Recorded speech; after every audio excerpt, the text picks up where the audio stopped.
Well, I'm a little late getting started with this, but this, I guess we could call my little retirement adventure. So I'm prepping for retirement, and this bit of a mess here is the foundation for my new workshop, which is being built off-site and brought in 2 pieces. So we're setting up for that, and this is one of the tools that I'm using for that. Is one of my retirement toys is the Kubota tractor. You can see over here some of the amazing work that this tractor has already done by digging out all of these boulders. And believe it or not, most of what's there came from this small section over here that I am currently digging up, getting ready to put in a gravel pad for the building.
Well, we got one last nasty rock to come out of here. At least I hope it's the last one.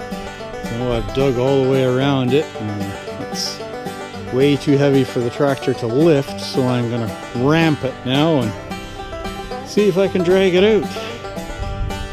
The little Kubota has done amazingly well for a little 23 horsepower tractor.